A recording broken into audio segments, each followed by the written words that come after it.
Hey folks, see if you've ever had this problem. You're trying to eat a little healthier, but you're in the grocery store aisle, you're looking at packaging, nutrition labels, and they're so confusing, you don't know what's good for you and what's not. Well, this is why I love Thrive Market, my go-to online grocery store for getting all of my healthy essentials delivered, and I don't even have to leave my couch. Finding better options for the whole family is easy with Thrive Market's Healthy Swap Scanner. Just scan a product and it instantly recommends healthier swaps. This is how my wife and I found our new favorite snack, IQ bars. Sometimes I eat one in the morning with my coffee, sometimes just later on in between meals. They also have so many on-site filters that make it simple to shop by the needs of everyone in the family. Maybe you have someone who needs gluten-free food, somebody that has a peanut allergy. Well, no more scouring ingredient labels when you can just filter it all on Thrive Market. My wife and I often use the high protein filter to stock up on things like Sieti chips. Ready to make the switch? Go to thrivemarket.com/TCAT for 30% off your first order, plus a free $60 gift. That's THRIVE market.com/TCATT. thrivemarket.com/TCAT.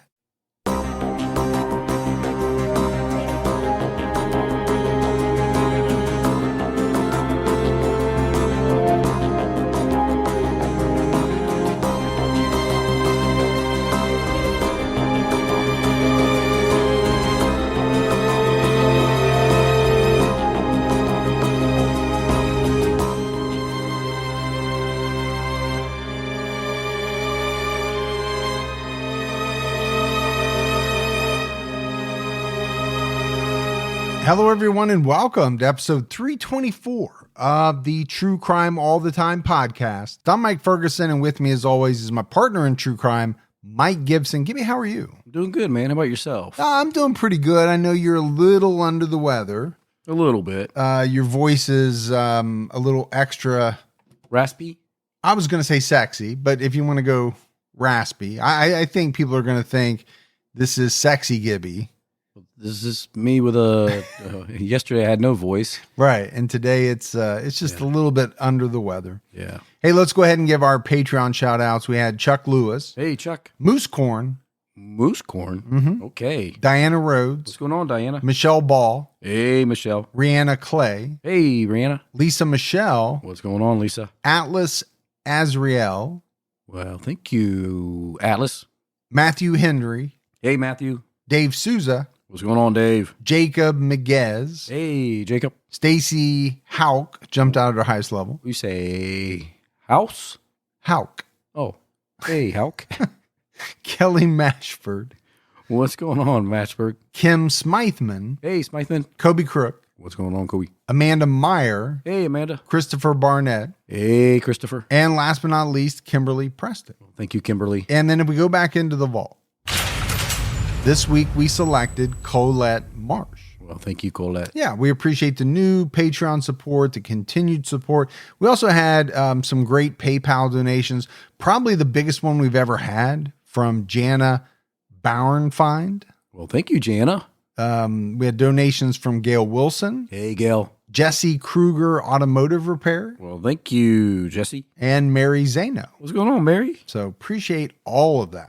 So Gibbs, right now we have an episode out on True Crime All the Time, Unsolved, where we're talking about the disappearance of Erica Baker. Right. This is more of a unresolved, I would say, than an unsolved. Technically it's unsolved, but we like to call them unresolved because this is one of those cases where people believe they know who was responsible, but it's not been proven in court. Now, someone's been charged, but not with, kidnapping, the murder, anything like that. It's a different charge. So I wouldn't technically call it solved. Yeah, definitely one you need to go out and listen to. Yes, because it's close to home, happened here in our hometown. All right, buddy. Are you ready to get into this episode of True Crime All the Time? I'm ready. We're talking about Karen McCarron, which is a little tough to say, who in 2006 murdered her 3-year-old autistic daughter. So, this is a case where the details are shocking, they're heartbreaking, but There's also the reasoning behind the murder that I think, truly tears people up. This is also a case that divides some, especially as it relates to the issue of mental health of McCarron and the stresses that come with raising a child with autism. So we're going to be talking about all of that. Karen Frank was born in Germany on December 20th, 1968, to parents Walter and Erna Frank. At some point, the family moved to the United States and settled in Illinois. There wasn't a ton of reporting about Karen's childhood, but to me, this is not a childhood case. I don't think there was anything that, happened in her childhood, happened to her, as far as I know, that could have even hinted at what she would one day do. We see that a lot with serial killers. We don't see it as much with, people who kill one person or even kill multiple people in a single incident. Right. Sometimes it's there, but either it's not reported on or there just isn't anything to talk about. Right. You see it a lot with serial killers. We do. The Chicago Tribune reported that Karen graduated from Maine South High School in Park Ridge, Illinois. She then went on to attend the University of Illinois at Urbana-Champaign. She met and fell in love with Paul McCarron. They were described as college sweethearts, and the two would eventually marry. You know any college sweethearts? I do. Do you? Some high school sweethearts, really. Well, no, that's why I was specifically asking you about college. Most of my friends who are married their high school sweethearts. Yeah. I don't have any friends really that married their college sweethearts. Now, my wife and I didn't know each other in high school. We met while we were in college, but we weren't going to the same college. So you're kind of like college sweethearts. Quasi. Yeah, quasi. Little different. We met at Wally World while we were making $4 an hour. Oh yeah. Back in the good old days. Back in the break room. Back in the stock room or in something. The stock room, exactly. Not really working at that moment. Karen went on to get her medical degree from Southern Illinois University in 1995. The couple made their home in Morton, Illinois. And it was said in the reporting, Gibbs, that Karen's parents had a house just a few blocks away. Karen worked in the medical field as a pathologist, and Paul worked as an engineer for Caterpillar. Sounds like two good jobs. Yeah. No, it does. I mean, and I have some experience with this, parents living close. The one thing that I will say is it really helps out when you have kids and you need a little help. Oh, for sure. To have one set of parents, even two sets of parents, be close and be able to, watch the kids and all of that. My wife and I really had it good as far as that was concerned. Yeah, so did I. When my kids were little, my mom and dad lived just down the street, and it was very convenient. Yeah. Yeah, it helps out a lot to have that kind of family structure to back you up. Now, on the flip side, they would show up anytime they wanted to. Which, there's the pop-in. The pop-in, which you're like, ugh. And to me, that's you have to live with the good and the bad. Exactly. You got to take the good with the bad because you're going to get the pop-in. Absolutely, you will. In July of 2002, the couple had their first child, a girl named Katie. A couple of years later, they had another daughter named Emily. Paul's father, Michael, told the Chicago Tribune that Katie was a healthy baby, but just before the age of 2, she began to show signs of autism, mainly delays in speech. According to the CDC website, autism spectrum disorder, or ASD, is a developmental disability caused by differences in the brain. Some people with ASD have a known difference, such as a genetic condition. Other causes are not yet known. Scientists believe there are multiple causes of ASD that act together to change the most common ways people develop. And they went on to say that, there's still a lot to learn about these causes and how they impact people with ASD. I think it's important to talk about autism because I don't want to presume that everybody listening knows everything there is to know about autism. I don't know everything there is to know about it. People with ASD may behave, communicate, interact, and learn in ways that are different from most other people. This is often nothing about how they look that sets them apart. The abilities of people with ASD can vary significantly. For example, some people with ASD may have advanced conversation skills, whereas others may be nonverbal. Some people with ASD need a lot of help in their daily lives. Others can work and live with little to no support. Again, this is all according to the CDC website. ASD begins before the age of 3 years and can last throughout a person's life, although symptoms may improve over time. Some children show symptoms within the first 12 months of life. In others, symptoms may not show up until 24 months of age or later. Some children with ASD gain new skills and meet developmental milestones until around 18 to 24 months of age. And then they stop gaining new skills or lose the skills they once had.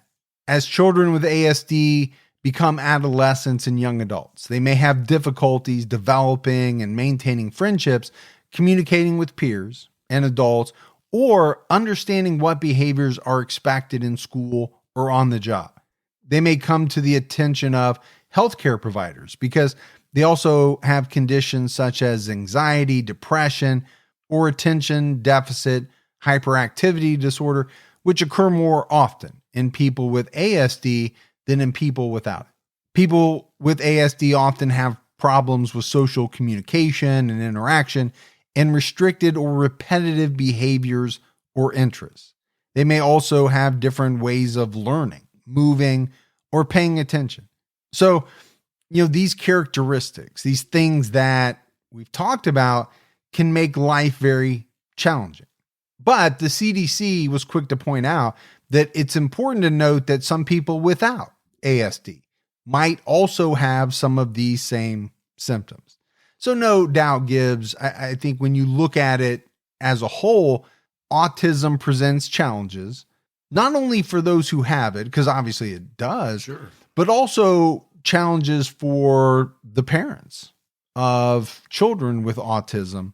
So as it relates to the McCarrons and Katie, they attempted to get Katie help through various local agencies, but I guess they felt as though the services were lacking. That was a very common theme in all of the research. And it wasn't just the McCarrons. Other parents of autistic children were interviewed by various papers. They said the same thing. The help is just not there. It's lacking. So what the McCarrons did was, number one, they knew that getting her help as early on as possible was the best course. There was some stuff in the research that said, you really got to jump on it very quickly to combat, some of the symptoms or help in the development of these children. So they began researching facilities, not just around them, really around the country. That was suitable for their daughter. Yeah. So they were very serious, right, about getting her help. The Chicago Tribune reported that they settled on the Mariposa School in North Carolina, which was considered, one of the best facilities out there, and which offered one-on-one intensive therapies. The McCarrons made the tough decision that they would need to live apart to help Katie get the best treatment. Various outlets reported that Paul was able to work in North Carolina with his same company, almost like a transfer. Right. But Karen wasn't able to find a suitable job in North Carolina. So in 2004, Paul moved with Katie to North Carolina while Karen stayed in Morton, Illinois with their youngest daughter, Emily. So that had to be tough, man. You think about the distance between North Carolina and Illinois being that far away from your other half of your family. Yeah, absolutely. First of all, I want to congratulate you on saying Illinois. You actually said it correctly, and I don't even think you knew you did it. See, when I'm sick, things come out better. Yeah. But no, you're right. It really is a tough situation. And I think a lot of people have probably gone through it. You find a new job. So Let's say, one person has to go out for the new job. The other person's left at home wrapping things up, maybe trying to sell the home, and they're going to meet them out there.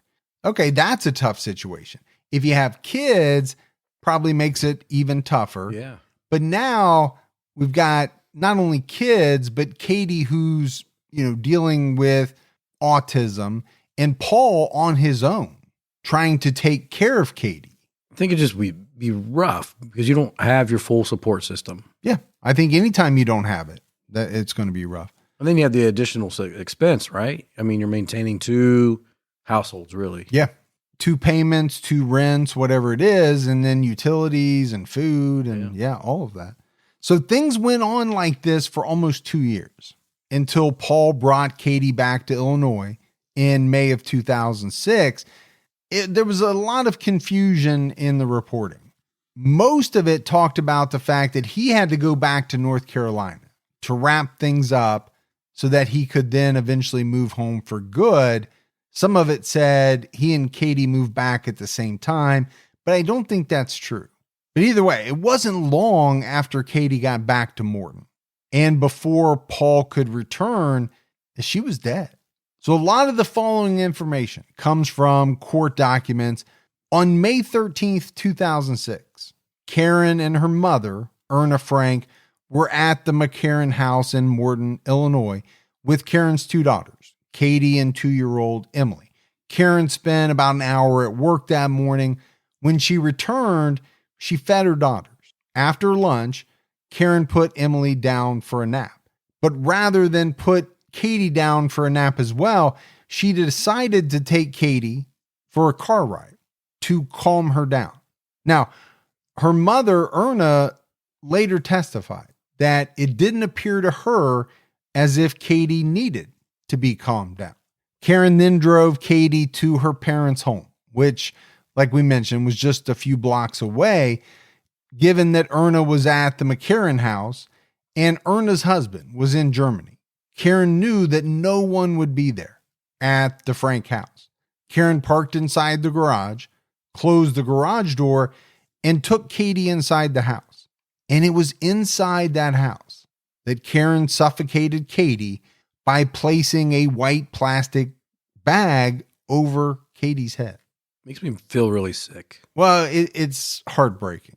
It really is to think about this 3-year-old girl. And there were some comments, I think, that Karen made later that, she could see her face through the bag and, just really, really tough. Approximately 45 minutes to an hour after she left, Karen returned with Katie to the McCarron house, to her house.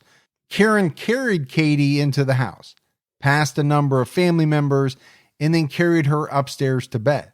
She told her mother that Katie was sleeping. Karen then went about her normal activities. After she put Katie in bed, this was around 1 p.m., sometime during the afternoon, Karen's brother Walter came to the house. Karen sat in the kitchen with Erna and Walter, who had talked to Karen about a recent trip they took.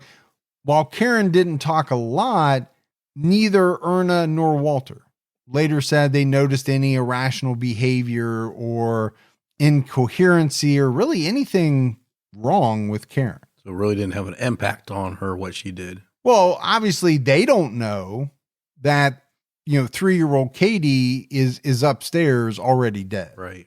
They're going to find that out later. At one point, Karen decided to go to the local Kroger grocery store to get some ice cream.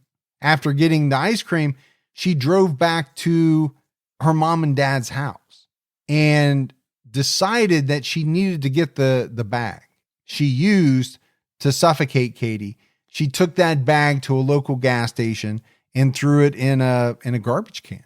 She put some thought into this. Yeah. Now I think she thought about that later, right? I left the bag. Right.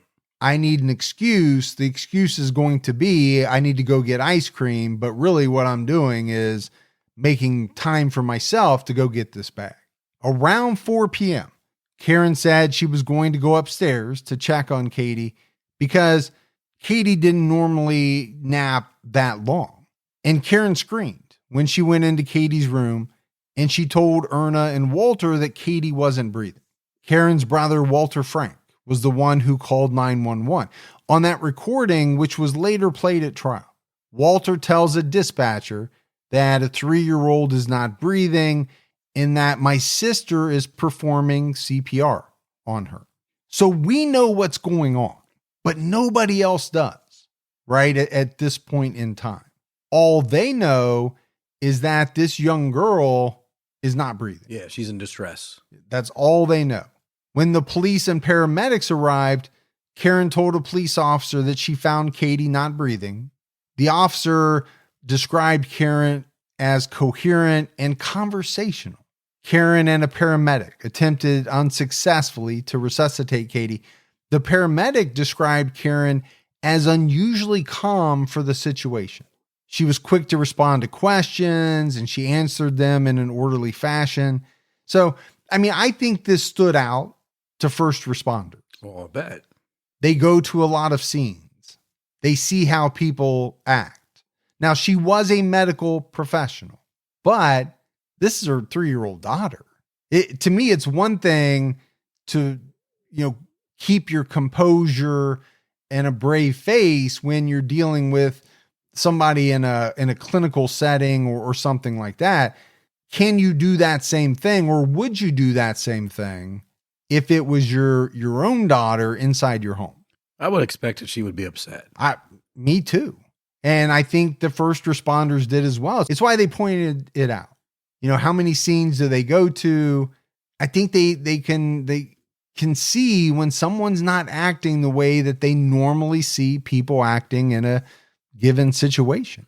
Well, she was a ruthless person. To be able to do what she did, she was ruthless, and obviously she didn't show any signs. Yeah, no doubt. And we're going to get into it for sure. Katie was transported to the hospital where she was pronounced dead. The Peoria County coroner later testified that when he spoke with Karen at the hospital, Karen didn't try to embrace Katie and was pretty much unemotional. He said her demeanor was not typical for a parent whose child had just died. It's because she's the one that killed her child. But they don't know that No, yet. I know they don't know that, but that's probably why she was acting that way. No, yes, we know that. Yeah. But I think all these other people are seeing it and they're viewing it as strange, maybe even suspicious. But police later said that Karen was not a suspect at that time.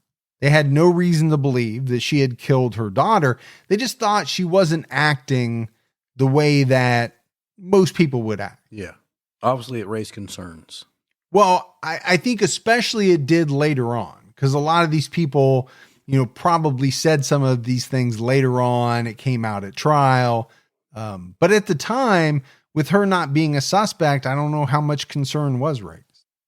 Don't let allergy season slow you down. Get common allergy meds for as little as $15 with GoodRx. So you and your family, pets included, can stop allergy symptoms before they start. GoodRx is free and easy to use. Just search for your prescription on the website or the app, compare prices, and get a free coupon to show your pharmacist. Save at over 70,000 local pharmacies nationwide, including Walmart, Walgreens, CVS, Publix, Kroger, and many more. Check GoodRx before every trip to the pharmacy to save up to 80% on both brand and generic medications. And did you know GoodRx rewards you for saving money too? Join GoodRx Rewards today and earn points every time you use a coupon. Remember, GoodRx is not insurance, but works whether you have insurance or not. And it could be your insurance copay price. I've been using GoodRx for years, and I can't tell you how many times I have saved money even with my insurance. Stop allergies before they start and save big on allergy medications this season with GoodRx. Go to goodrx.com/TCAT. That's goodrx.com/TCATT. Once the temps start rising, I realized I was back in the same worn out rotation. Same tank, same shorts, same everything. So I gave my daily uniform an upgrade with Quince. Their pieces are easy, elevated, and somehow make me feel more put together without even trying. Like their 100% European linen shorts and dresses from $30. luxe swimwear, Italian leather platform sandals, and so much more. The best part, everything with Quince is priced 50 to 80% less than what you'd find at similar brands. By working directly with top artisans and cutting out the middleman, Quince gives you luxury without the markup. And Quince only works with factories that use safe, ethical, and responsible manufacturing practices and premium fabrics and finishes. I'm getting ready to stock up on shorts for summer from Quince, and I know they're going to be amazing because everything I've ordered has been of the highest quality, and the prices are amazing. Treat your closet to a little summer glow up with Quince. Go to quince.com/TCAT for free shipping on your order and 365-day returns. That's QUINCE.com/TCATT to get free shipping and 365-day returns. Quince.com/TCAT. Karen's husband, Paul, returned to the house from North Carolina around midnight that night. When Paul arrived, he and his brother had to break into the master bedroom and bathroom to find Karen. Karen had written a suicide note, and she had taken numerous Tylenol pills in an apparent effort to end her life. And it was during this encounter that Karen told Paul she had killed Katie. She also told her mother that she had killed Katie. When the police arrived, Paul told an officer named Brent McLean that Karen had something she wanted to say, but Karen didn't respond. So Paul told McLean that Karen had told him that she had killed Katie. They transported Karen to the hospital in an ambulance. Her mother and a police officer accompanied her. The officer didn't ask Karen any questions, and at no point was Karen placed in handcuffs or restrained in any way by the police. So being treated as if she didn't do anything wrong, right? Yeah, I mean, essentially, she's obviously in a bad way. She's tried to hurt herself, so they're getting her to the hospital, but she's also made this admission to multiple people that she murdered her daughter. So if you're Paul and you come home from this trip from North Carolina to Illinois, number one, you find out that your daughter's dead. Heartbreaking. You're devastated. And then you come home to a scene where your wife has tried to end her life. And then she drops the bombshell on you that she's the one that killed your daughter. Man, that's rough things to hear. Wow. I don't know how you have a worse day than that. I can't imagine a much worse type of day than the day that Paul McCarron had right then. And I don't know how you recover from that. People do because they're strong and they're resilient, but it can't be the easiest thing in the world. Officer McLean asked Karen some questions at the hospital in the early morning hours of May 14th, 2006. Karen told him that she told Paul she had killed Katie and said, let's leave it at that. You know what most police officers don't do? Leave it at that. Leave it at that. There's going to be a follow-up question after you say you told your husband that you killed your daughter. More than one, right? Follow-up question. Yeah. So this is the very next day, right? The next morning. So she kills Katie. She tries to end her life that night. Paul comes home. She's rushed to the hospital. And the next morning, officers are questioning her in the hospital. But like I said, before then, she was not a suspect in any way. And police later admitted that. McLean asked Karen where the garbage bag was, but Karen did not respond. So he repeated the question and she said, I know you want to get evidence on me. She said she wanted to talk to Paul. And then it was said that McLean left the hospital and didn't arrange for any police guard on Karen's room. So I found a couple of those things strange. Number one, she was never really handcuffed, restrained. Now she's admitted it to the police. Right. And they just leave her there in the hospital. Now, she didn't escape or anything like that. No, but she could have. Yeah, potentially. Seems strange not to secure her somehow. I thought so. At least have like a police officer maybe standing guard or something like that. She was ultimately arrested and charged with 2 counts of first-degree murder, 1 count of obstruction of justice, and one count of concealment of a homicidal death. She was held on a $1 million bail and ended up pleading not guilty by reason of insanity. Now, she did eventually bond out and was free on bond for 2 years until her trial. During that time, she went through a number of examinations to assess her mental status, and she was ultimately found mentally fit to stand trial. And you're going to see that in any case, right, where someone pleads not guilty by reason of insanity. It's probably one of the reasons why her trial took so long to start.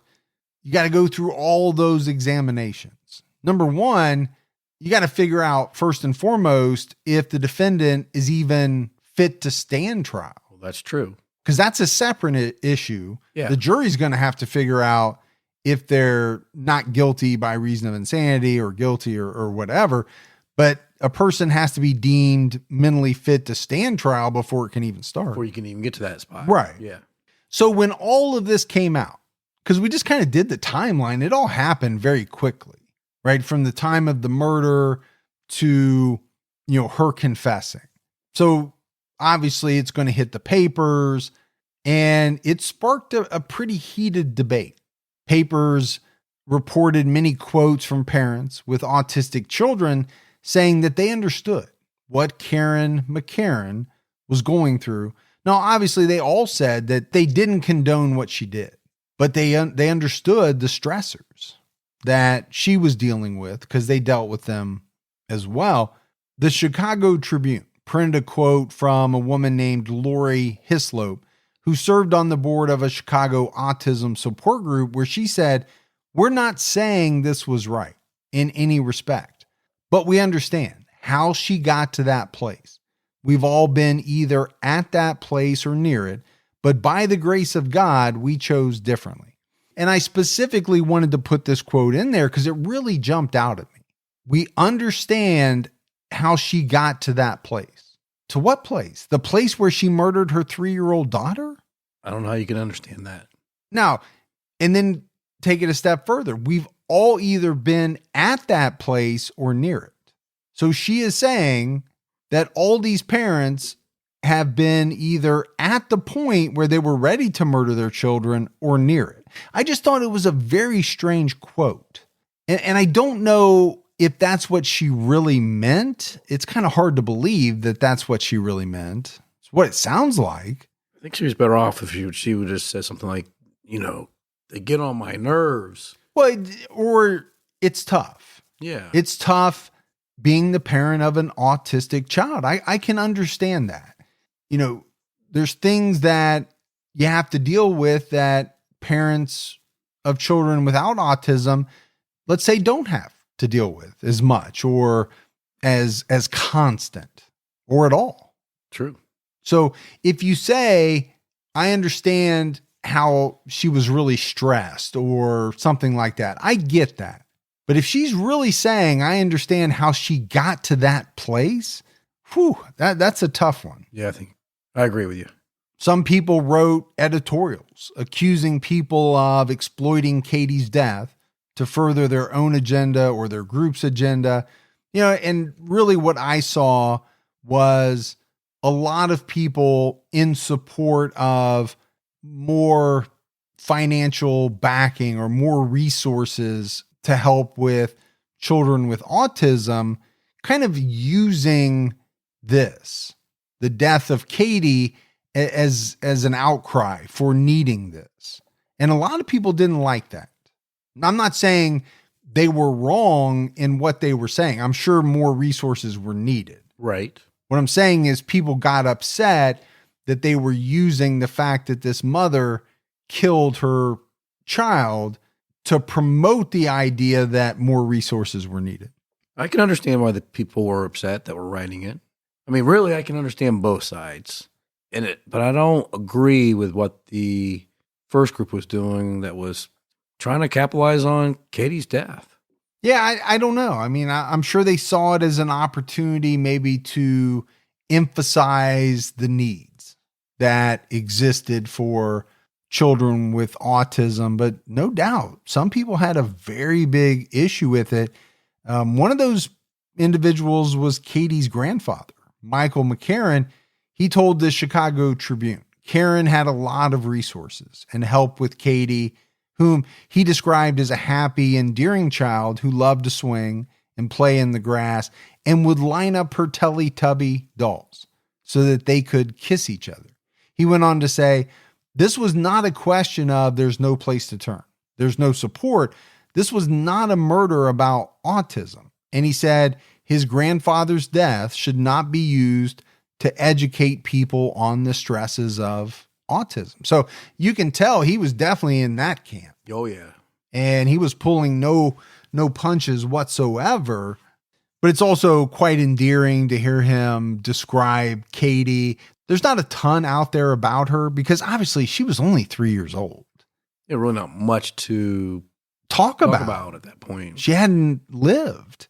So you're not going to have the normal amount of background information on a victim that we would normally have.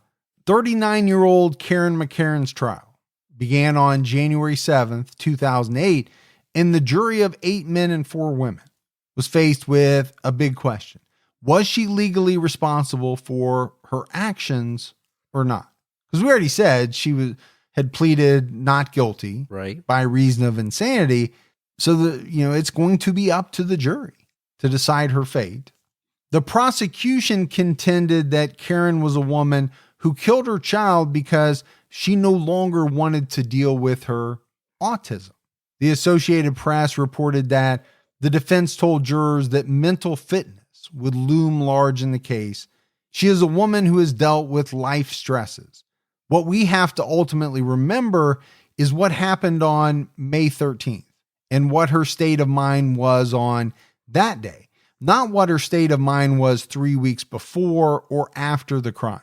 Karen's defense attorney said she was deeply depressed and became delusional on May 13th, the day she killed her daughter. Pretty straightforward. Well, it really is. I mean, you have both sides laying out their case. Now, there's going to be more, right, to back it up. But the prosecution essentially saying that she murdered Katie because she didn't want to deal with it anymore. Plain and simple. Pretty cut and dry. And the defense saying that she wasn't mentally fit, right? The stressors, all of the stuff that she was dealing with, she was delusional. She was this, she was that. She was depressed, and that led her to kill her daughter, trying to play, into their defense, which is not guilty by reason of insanity. The Associated Press reported that Paul McCarron testified on the first day of the trial and told jurors all Karen ever thought about was finding a cure for the autism. And he also said that she wanted to put Katie up for adoption. And this was something that really kind of came through loud and clear in the reporting. A lot of people use the word obsessed in talking about Karen and her thoughts about autism, as she was obsessed with finding a cure, making Katie better. And we may talk about it more as we go along, but also almost extremely frustrated because she didn't feel as though Katie was getting better, at least the way she thought she should be. And it came through as almost losing hope. Right. Sounds like maybe she thought her daughter was a burden. Yeah, that could be the case.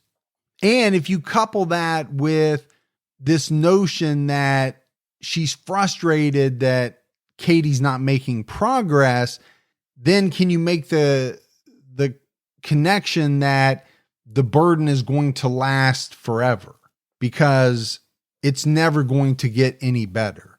Or it could get worse.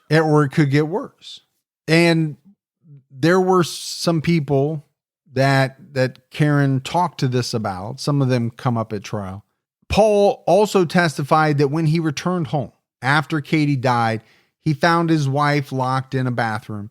After kicking the door open, he found Karen on the floor with cuts to her wrists and Tylenol pills on the counter. He said in court that his wife told him she hurt Katie and then handed him her engagement ring. And I really didn't understand that. The only thing I could think of is that, okay, she's confessing. She knows it's going to be over for her and Paul, as if to say, I did this. Here's the ring. Other than that, I didn't know what else it could have been. Yeah, I agree with you. I don't know what else it could have been either. I view it as a sign, almost as submission. Like, I give up. I'm admitting it. I give up. Here's the ring. I know we're done. You're not going to want to have anything to do with me.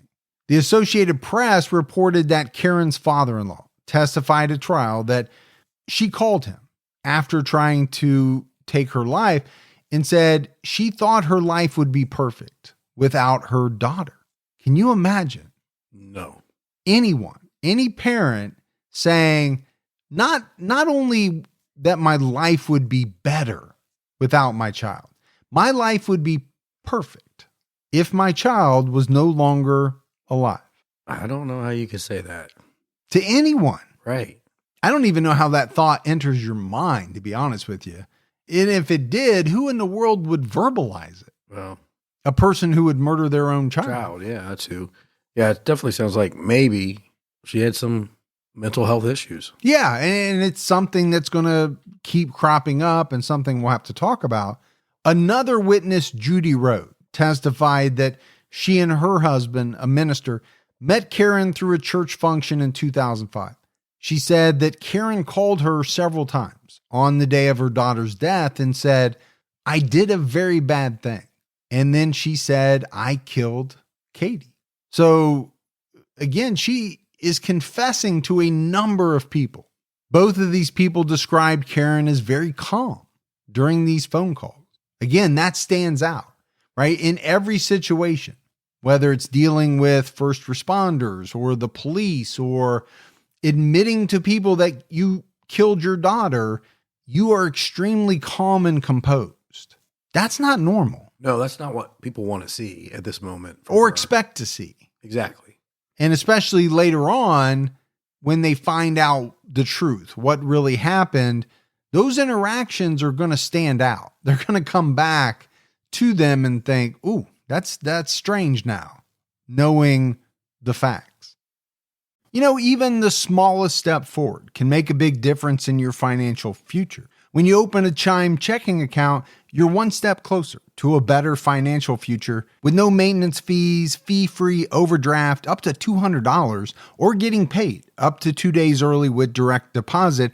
Making progress has never been easier. I think we've all been in that position where we've had an overdraft. Well, with Chime, you can overdraft up to $200 with no fees. That's amazing. And they have over 50,000 fee-free ATMs. Make progress towards a better financial future with Chime. Open your account in 2 minutes at chime.com/TCAT. That's chime.com/TCATT. Chime feels like progress. Banking services and debit card provided by the Bancorp Bank N.A. or Stride Bank N.A., members FDIC. Spot me eligibility requirements and overdraft limits apply. Fees apply at out-of-network ATMs. MyPay eligibility requirements apply. Credit limits range from $20 to $500. $2 fee applies to get funds instantly. Crime checking account required. Go to chime.com/disclosures for details.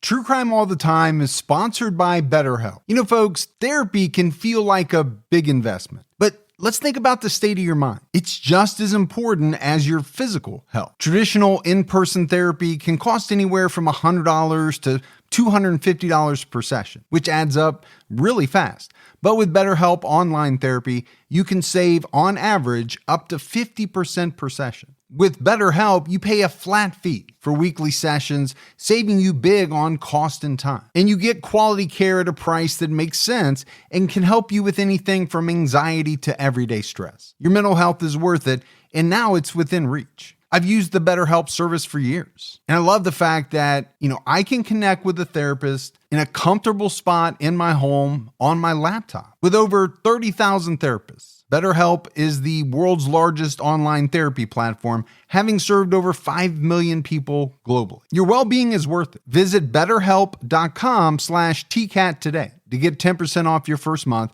That's BetterHelp, HELP.com/TCATT.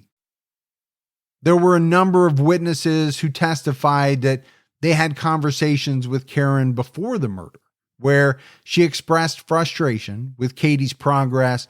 Some people testified that Karen had told them she was afraid she had caused Katie's autism by allowing her to take certain vaccines. Okay, I don't want to get into a whole vaccine debate, but for many years now, there have been some people, I guess you would call them anti-vaxxers, that's what people call them, Sure, yeah, who have been making claims that vaccines could possibly cause certain conditions. And so therefore they don't want to take the chance. They don't get their children vaccinated. I feel like that's kind of the thing that she was saying. I got my child vaccinated and then this happened. She was diagnosed with autism. I caused that. I don't know what proof she had. I don't know, where that came from. I mean, there's definitely a lot of conversation around that. It has been for years now. Years. Yeah. High profile people. Oh, yeah. Have come out and said some things like that. So I want to talk about the differences in these phone calls, right? The first set of phone calls we talked about were after the murder. And Karen is telling people that, or admitting to them that she killed Katie. These phone calls, these witnesses testified about, occurred before the murder.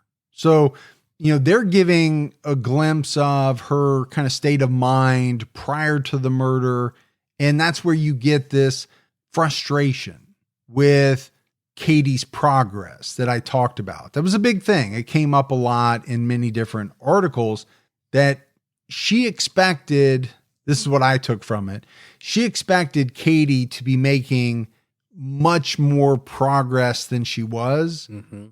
She had returned from North Carolina, this very well-regarded school, and she just didn't feel as though, I guess, she was making the progress she thought she would have.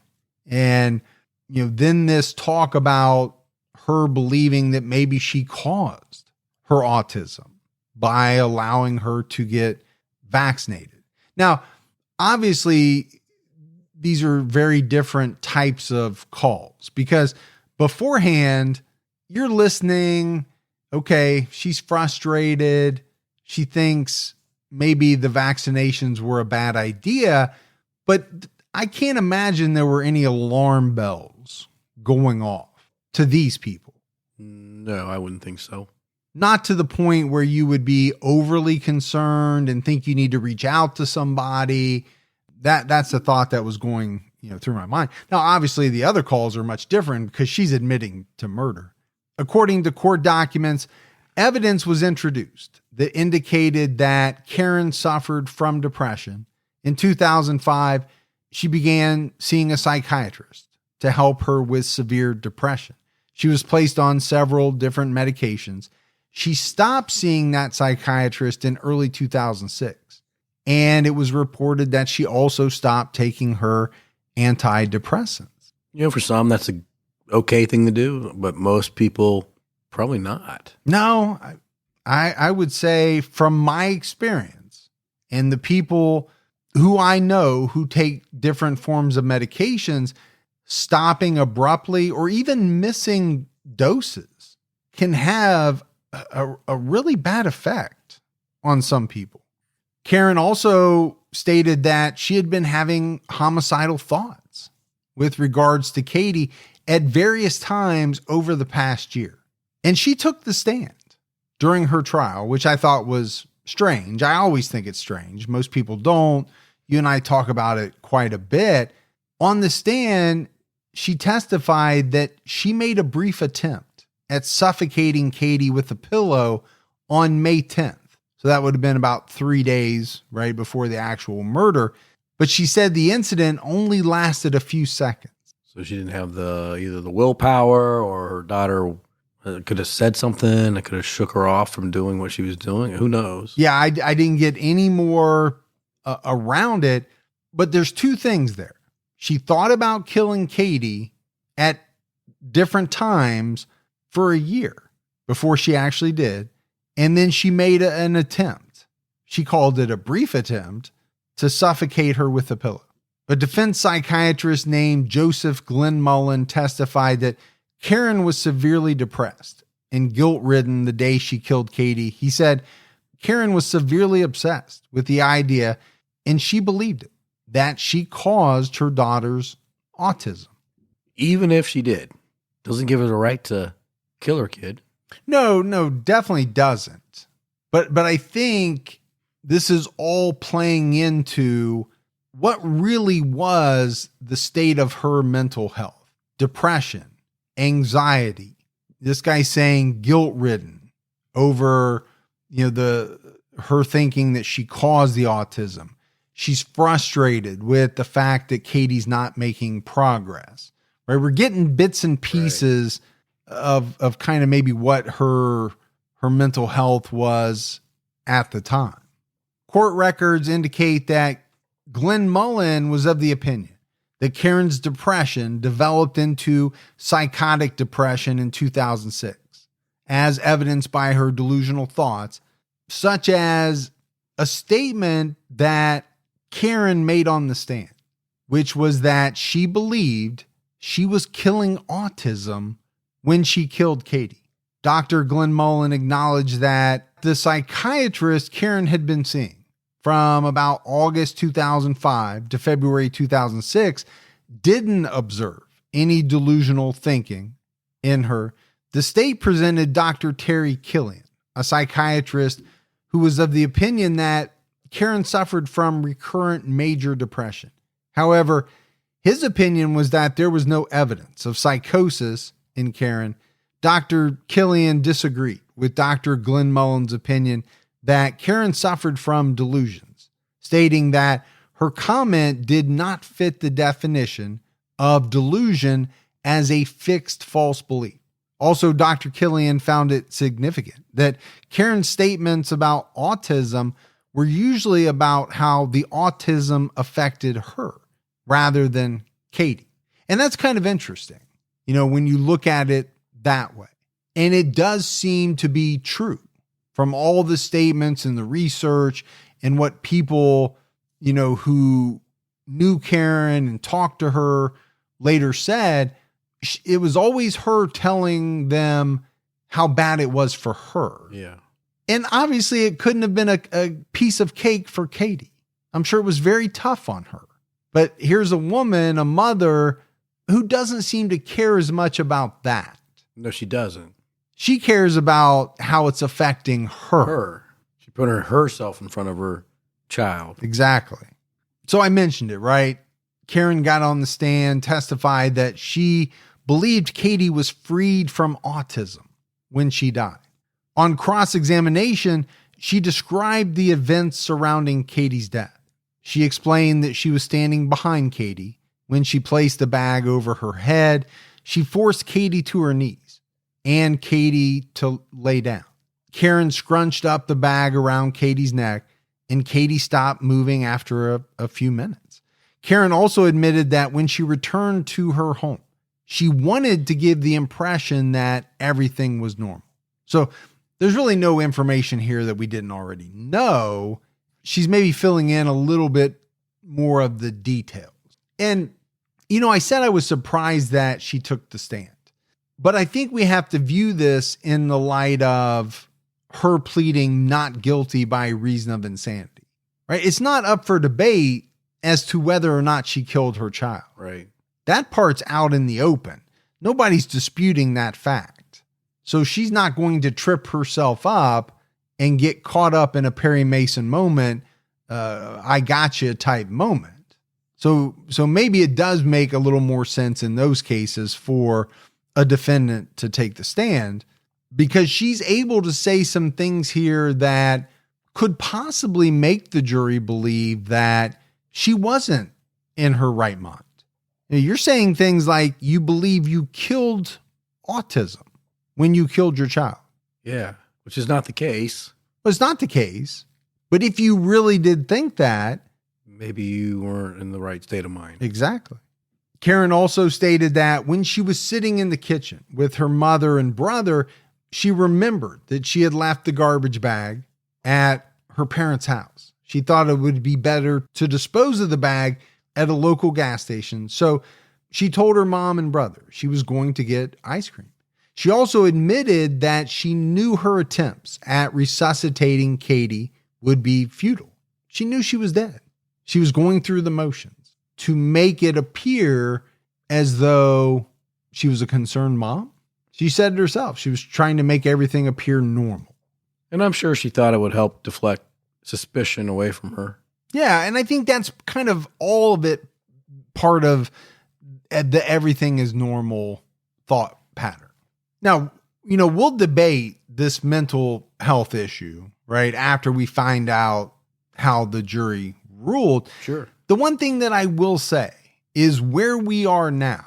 I don't know what her exact state of mind was.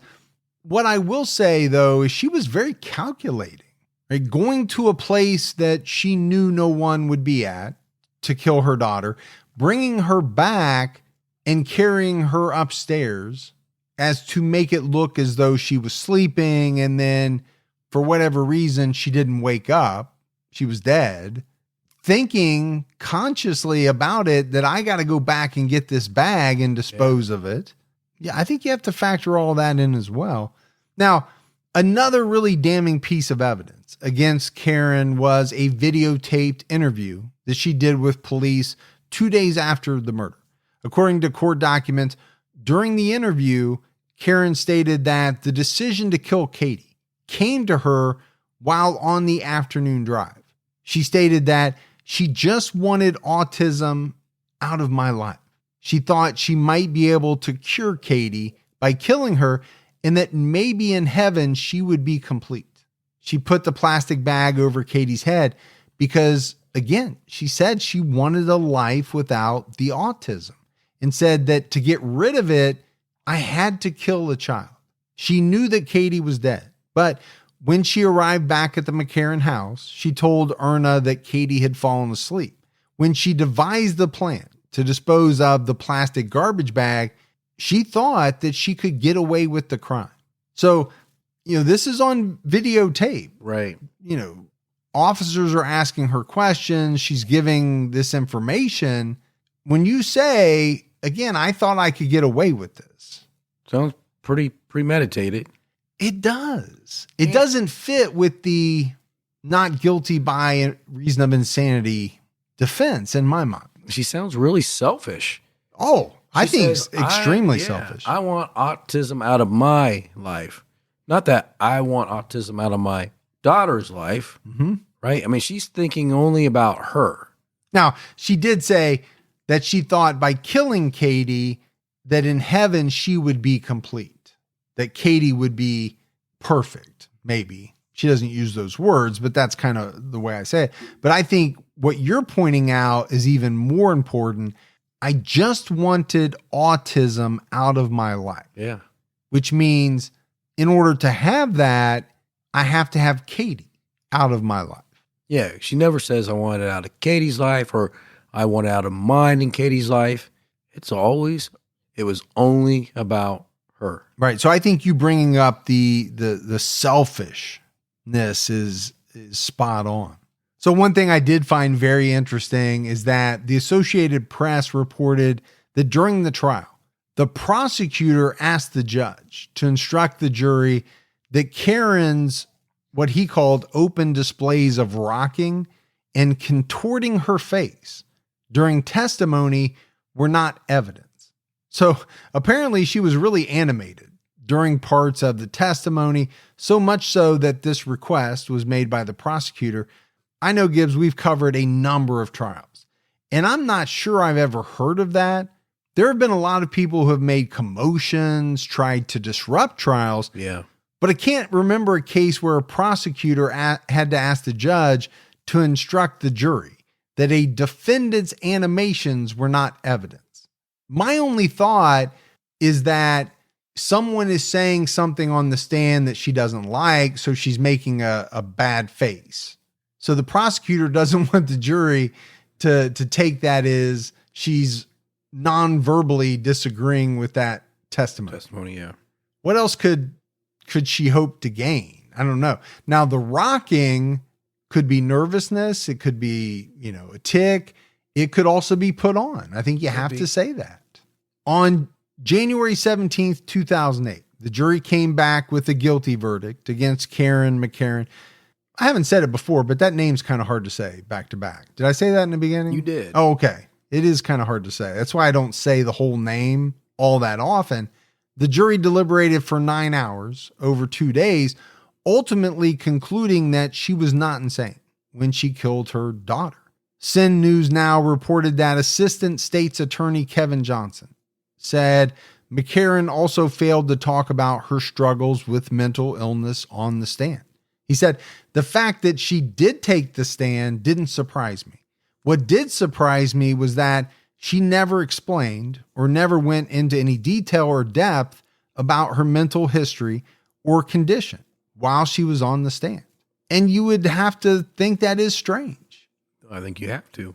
If you're mounting an insanity defense, and she did have documented visits to psychiatrists, a diagnosis of depression and things like that. Apparently she didn't talk about what she was going through when she had the opportunity on the stand. Now you can blame that on her. You can blame that on the defense attorney for not bringing it out. But if it was important, wouldn't you make the effort? Well, how could it not be important? You're fighting for your life, for your freedom. Right. McCarron's attorney, Mark Wolf, said, we felt that at the very least, the evidence was overwhelming as far as Miss McCarron's mental illness and impairment she was suffering from. The testimony bore out the connection between the illness and the crime. But obviously the jury didn't see it that way. Karen McCarron was sentenced on April 1st, 2008 to 36 years in prison. The Associated Press reported that she faced up to 110 years, but the judge settled on a lower number after the prosecution asked for 50 years. I think they took off the death penalty right away. Off the table, yeah. Yeah, I think they made the decision they weren't going to go after that. Karen did read a brief statement at the hearing, apologizing for killing her daughter. She said, I have no words for the loss of Katie. That apparently was her entire statement. I have no words. What is that even a statement of? You're not saying anything. You're not saying you're sorry for what you did. You're not apologizing to your husband, your other daughter, your family. I mean, at least say that much, right? Yeah, I don't get it. And maybe I would, normally say people don't want to do that because, they don't want to jeopardize an appeal later on. But again, the question of whether she killed her daughter was never in doubt. So I don't know how apologizing, would have jeopardized anything. An Illinois DOC inmate search shows that Karen is currently housed at the Logan Correctional Center. She was admitted on April 4th, 2008.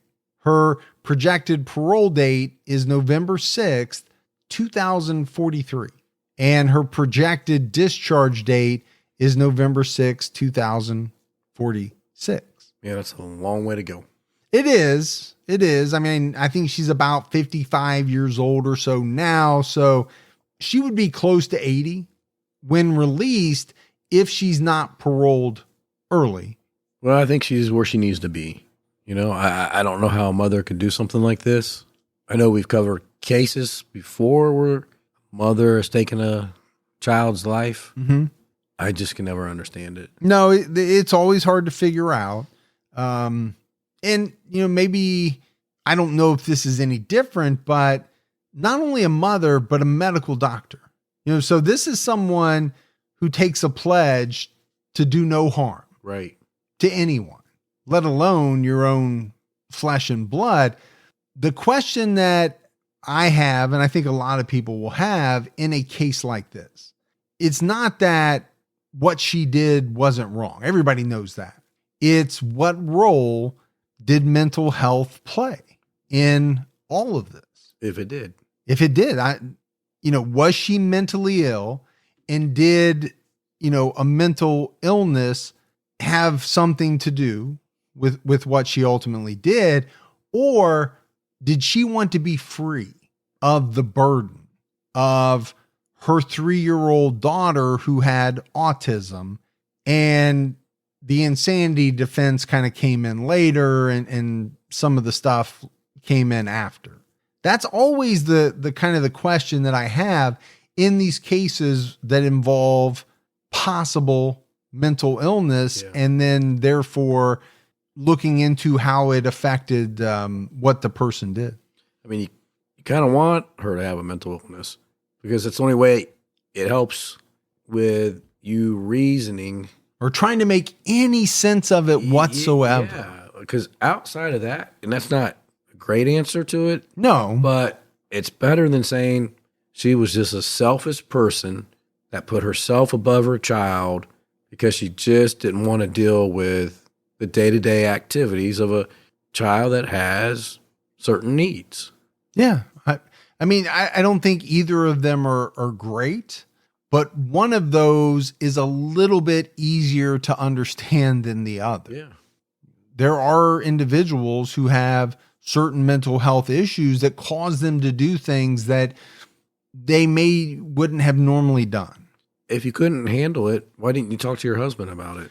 Yeah. See, I just don't know. Maybe he would have said, you know what?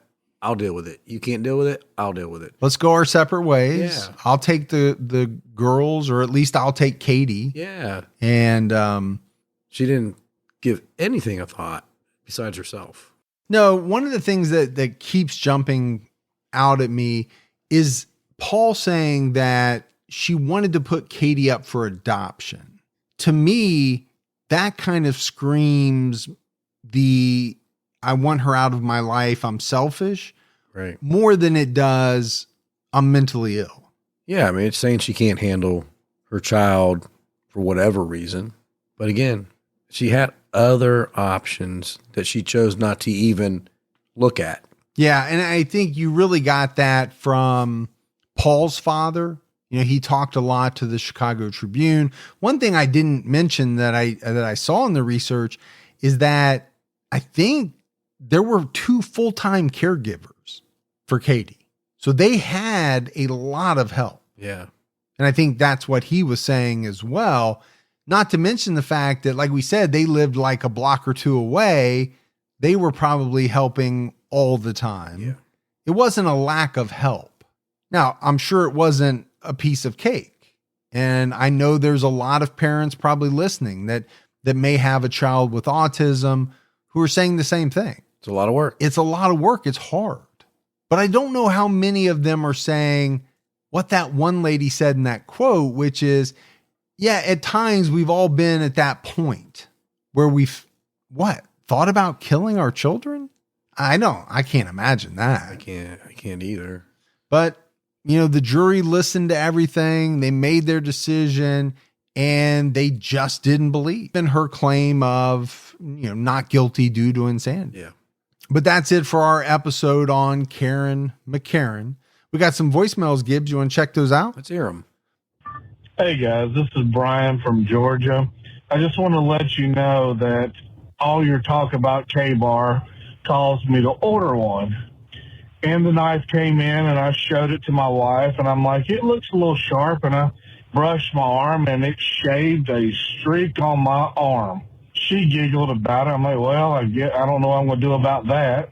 Well, the next day I was telling my boss about it and pulled out the knife and showed it to him. And on the same arm, shaved another streak on my arm. Well, thanks to K-Bar and your recommendation, I had to go shave both of my arms. So I appreciate your guys' recommendations. It's a great night. I absolutely love the podcast and appreciate y'all. I finished Unsolved since a little less than a year. And now I'm on your your current podcast. I'm caught up. So thank you guys. And as far as teams, I'm Team Cat. Thank you. Well, you know, I use my K-Bar to shave my face every morning. Mm-hmm. I had to quit using it for the personal grooming because it's too sharp and I got too sharp. scared. Yeah, that's a scary thing. So, you know, I don't know how many people know this, but I do talk quite a bit about your frugalness. Yes. To use a euphemism, you're frugal. Frugal. But what was it? A couple of Christmases ago, you did buy me a top of the line K-bar. I did. And I love it. I have it right next to me in case you get squirrely or things go awry. But we love them. They're great knives. I also realize you don't have any hair on your legs, so I don't know if you've been using that or. No, I just need to be faster in the water. Is that what yeah. Okay. Yeah. It's me and Michael Phelps. Yeah. Hi, Mike and Gibby. For reasons that are probably going to become apparent as I speak, I am not going to say my name, but I'm from Chicago. I'm 21 years old, and I just started listening to your podcast recently. And it was great because I never found a true crime podcast that I adored as much as you guys are very detailed and also at the same time very respectful. And I feel like the combination of those two things is hard to find. I just finished your episode about Richard Farley, the stalker turned mass murderer, and I finally decided to leave a voicemail. I don't even know if you guys leave them or play them anymore, but I finally decided to leave a voicemail because that episode struck a chord with me. And I really like how you guys mentioned how social media makes talking so crazy nowadays and so much more prevalent. And like I said, very respectful about that as always. By the way, I'm so sorry, Mike, but Team Gibby all the way. Well, thanks. You guys stay safe, and as we always say, keep your own time ticking. All right. Great voicemail. Yes, we do still play them. We do. Which she'll know when she hears her voice. Exactly. So, yeah, we love it. We had no mailbag this week. So that's What? it, buddy. No mail. No mailbag. I don't have nothing. It comes in fits and spurts. Did you just say fits and spurts? Yeah. Isn't that a saying? Fits? Fits and spurts. Not spits and Furts? No, I don't. I think I'm saying it correctly. I don't know. Somebody will let us know. No, it seems like we'll get like 2 or 3 things one week, and then the next week nothing, and then the next week a bunch of stuff. about now and then. Yeah, you could. Same thing. Wouldn't that make more sense? No, because that wouldn't confuse you, I'm definitely and then I wouldn't confused. get to giggle about it. I got the confused look on my face. I Right know now. I you know do. I do. All right, so that is it for another episode of True Crime All the Time. So for Mike, And Gibby. stay safe and keep your own time ticking.